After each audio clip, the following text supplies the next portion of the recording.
Alright guys, I am back. Just she took $8. Gas is, I don't know what the prices are where you are, but gas is steadily creeping up to $6 a gallon here. Just last week it was $4.89. Now it's $5.79. Yeah, it's ridiculous, absolutely ridiculous how these prices have just risen on everything. Yeah, it's almost as if this country is trying to destroy itself.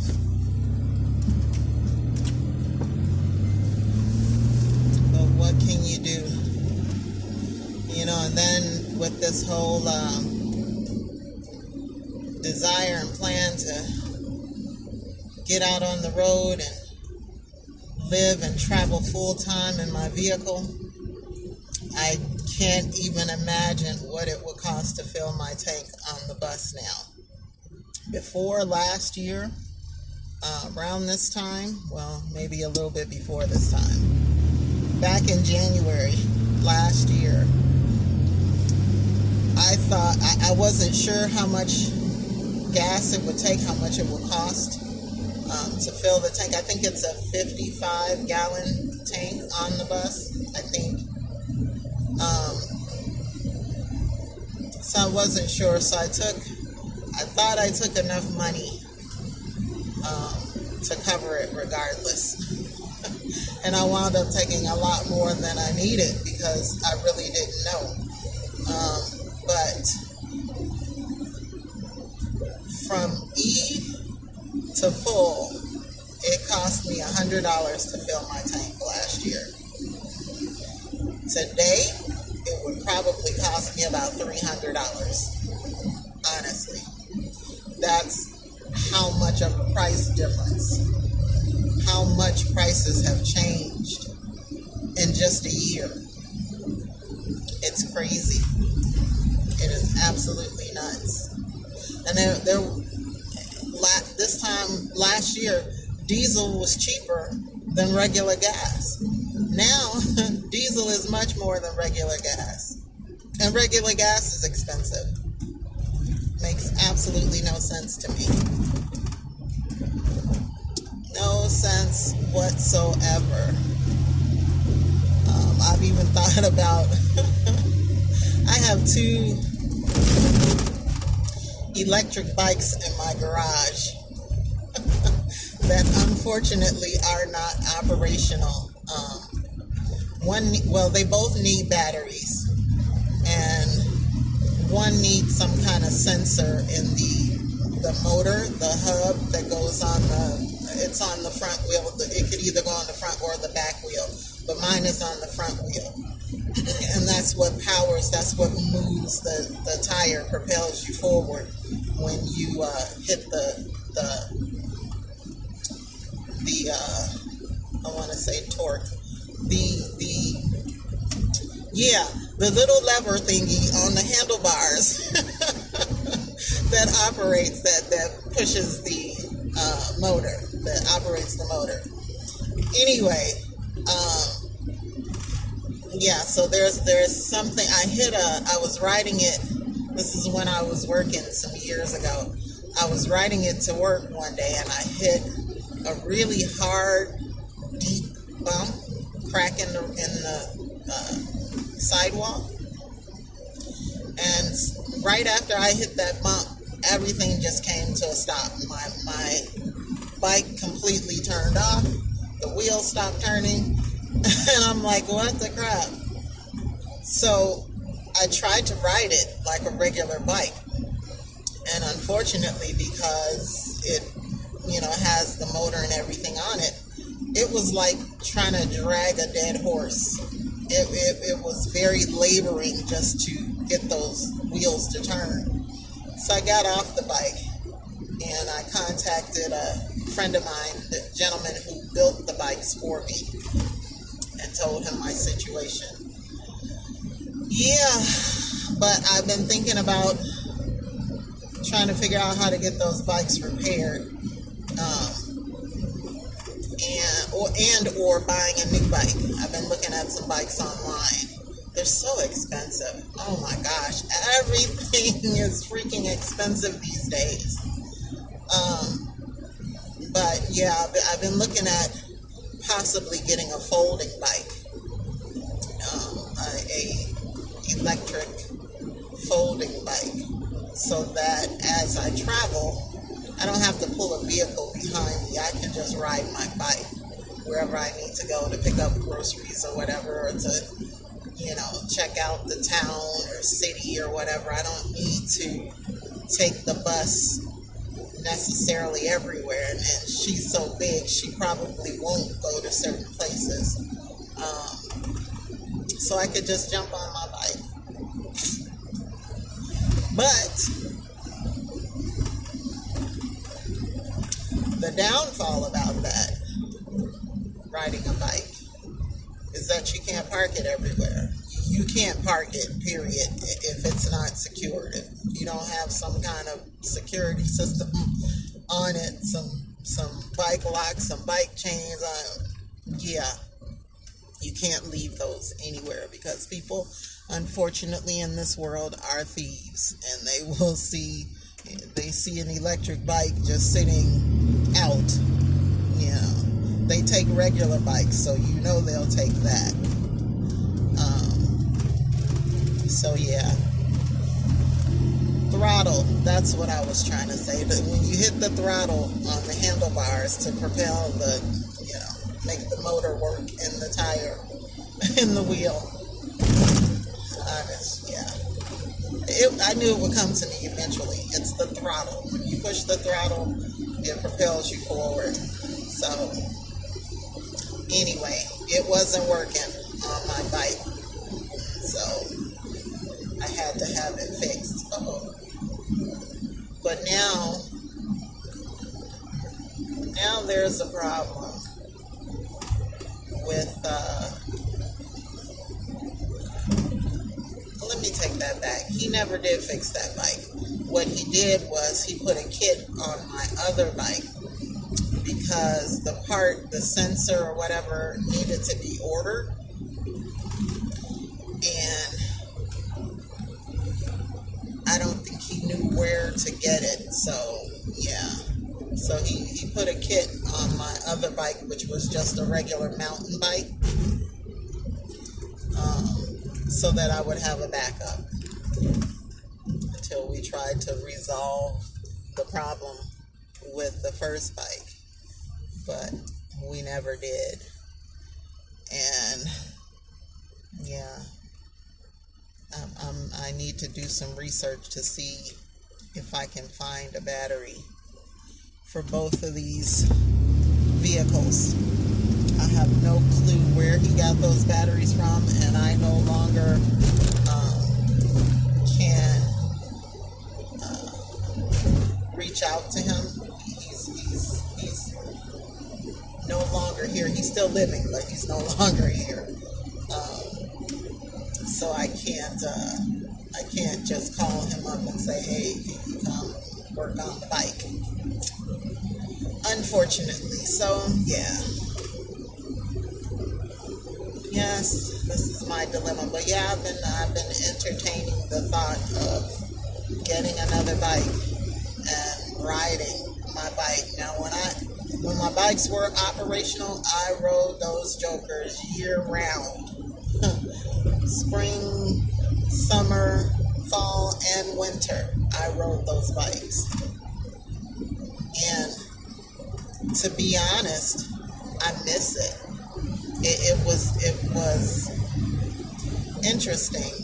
I hadn't ridden a bike since I was like 12. When I bought the mountain bike with the idea that I was going to start riding a bike, I was in my 40s. I was in my 40s talking about riding a bike. Oh my goodness. And the first time I took the bike out just to see how long it would take me to get from where I live to my job, it took me 3 hours, guys. 3 hours. Yes, it was horrible. It was the worst thing ever. My butt was so sore. My thighs were so chafed. And I said, it's got to be a better way. It's got to be a better way to do this. And I was telling one of my coworkers about it when I went to work, I think a few days later, or maybe it was the next week. But I was telling my coworker about it, and I was like, man, I just wish there was some way I could put a motor on this on this bike. And she said to me, you can. And I said, what? Come again? What was that? And she said, yeah, her son races the motorized dirt bikes.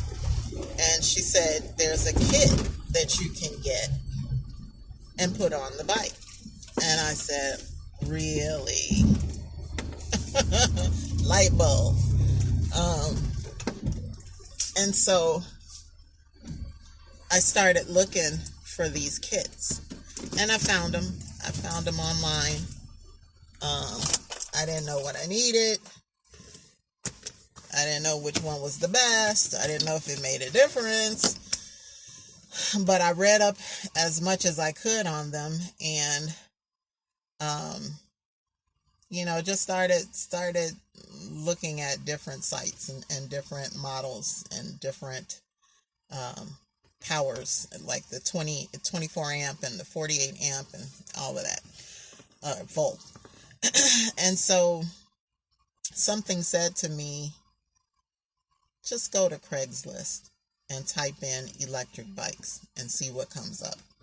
And the first thing that came up was the bike that I wound up purchasing from my friend. Yeah, and it was already put together. It was a full bike with the kit on it. I mean, it was everything that I was looking for it to do. Unfortunately, I already had a bike that I had just purchased, the mountain bike. But I went ahead and I went out and I met with him and I test rode it. If that is such a thing. I took it around the block a few times just to get a feel for it. And I liked it, and I bought it and brought it home. And like I say, it worked out great. I didn't have any issues with it until I hit that doggone bump. Oh my, and it wasn't the first time that I had gone over that bump. I guess, the culmination of all of the times that I hit it just probably knocked something out. and it was like, yeah, we're not doing this anymore. So thankfully I had the mountain bike at home. And like I said, he took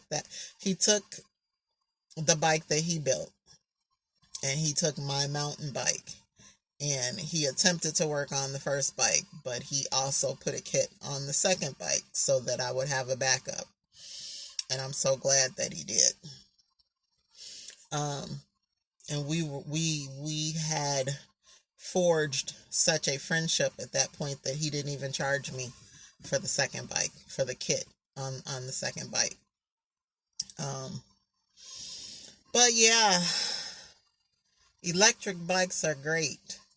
The only problem, like I said, being on the road wise is, well, if I'm going to a grocery store, I don't think that would be, well, I don't know. The only problem would be where would I park it? Going back and forth to my job every day, I was able to take my bike inside. But every establishment is not going to allow that. And even if it's inside, it will probably be up by the front, and I can't keep an eye on it the entire time that I'm shopping. So, yeah,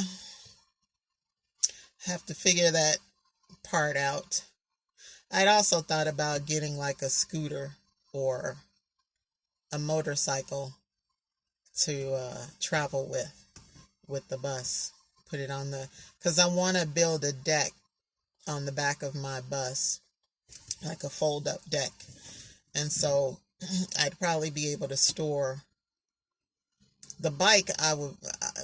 One of the reasons I'm looking at a fold up bike is that I can store it inside the bus. I don't have to keep it outside. But if I bought like a moped or a motorcycle, it obviously couldn't fit in the bus unless I changed the design of my bus, which would include space for a motorcycle. And I don't want to do that. I mean, space is already precious enough. Even though it's just me, yeah, I like space. I don't like to be cramped, and that's one reason why I chose a bus over a van or just one of my RV or one of my SUVs. Or yeah, I need space. Unfortunately, I'm that kind of girl. I need space. So yeah. But yeah, with these gas prices nowadays, I'm seriously considering either getting one of these bikes fixed, and I don't know where to start with that, or just buying another one and selling these two as is. Yeah. So we might be doing some cycling videos in the future. We shall see. We shall see. We shall see what comes and what I'm able to work out. Yeah, but I'm home now, guys. Thank you for riding with me, keeping me company as I travel. I'm going to go inside and get something to eat.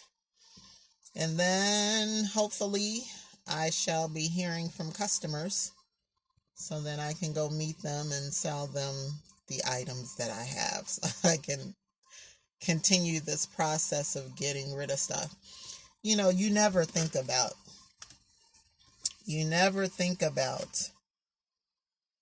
the amount of stuff that you accumulate over time when you have a house or an apartment or condo or townhome or whatever mode of housing you live in. You just, especially when you have a house, because you have so much more room, you don't think about all the stuff that you accumulate and that one day you may have to get rid of this stuff. You may have to downsize. You may have to, donate some things, give some things away. Oh my gosh, if I had known, if prior to coming across van life, bus life, RV life, tiny home living, all of that, prior to discovering that and making the decision that this is what I wanted to do, if I had known, I would have started selling this stuff years ago. And I do mean years. I'm talking like 10. I'm talking like 10 years ago I would have started this, because it seems like that's how long it's going to take to get rid of all this stuff.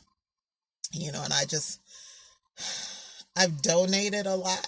I've donated a lot, and I still have a lot to go. Some things I paid good money for them. I paid good money for them, and I don't want to just give them away. So when I'm selling them, I'm pricing them at fair prices, but I'm not going to give it away. People want luxury items for garage sale prices, and that's not going to work with me. I'm sorry. It's not going to work with me.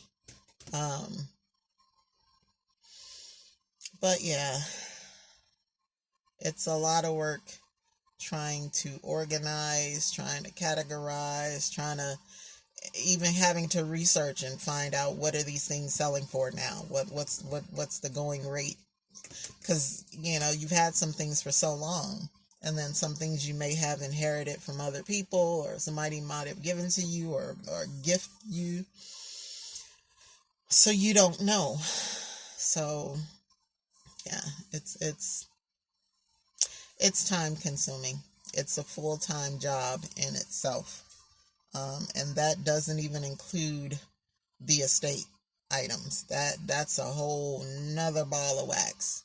Like I said, at one time my house looked like a hoarder house. You those who know me, those who really know me, not those who know me, know that I don't live like that. I never have. I'm very clean, very neat, very organized. And for my house to be in such chaos is an adjustment. Right now I have a lot of things in my house. You guys haven't seen my house. I haven't shown you my house in a little bit. But yeah, it's full again. It's full again. I had to make some decisions about some things, and so now my house is full again. But we're still selling things. We still have use of the storage units. We just don't have as many. So yeah, it's a process, but I'll get there. I'm confident that I will get there. And like I said, the importance in selling this stuff is that this is going to be part of my income when I hit the road.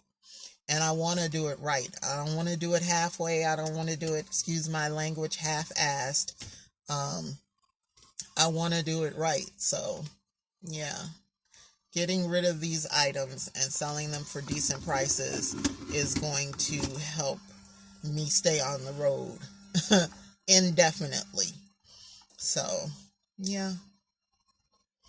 Yes, indeedy. Anyway, guys, I'm going to go ahead and get inside. This video is a lot longer than I expected it to be, but it's all good. It's always nice to see you guys. I hope you guys are having a great day, great morning, great afternoon, great evening, wherever you are in the world. And I hope that you guys have some good plans for this weekend. It's another weekend, so... And here the weather is supposed to be a lot better. Doesn't look like it right now, but it's supposed to be better than last weekend. So, yeah. But I hope you guys have a great weekend. I hope the weather is good where you are. Hope you have some fun things planned. Have some friends you're going to hang out with, or family or whatever. Just be safe, guys. Be safe out here. These streets are dangerous on many levels.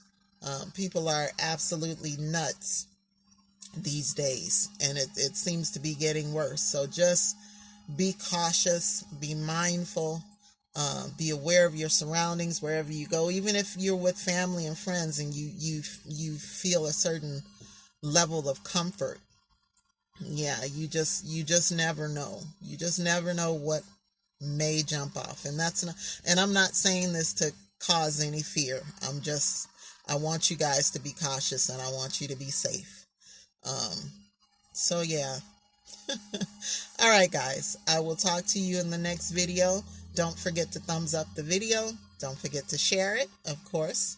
And don't forget to subscribe for those of you who have not yet. We're still waiting on you. All right, guys. Have a great one. Talk to you later. Bye.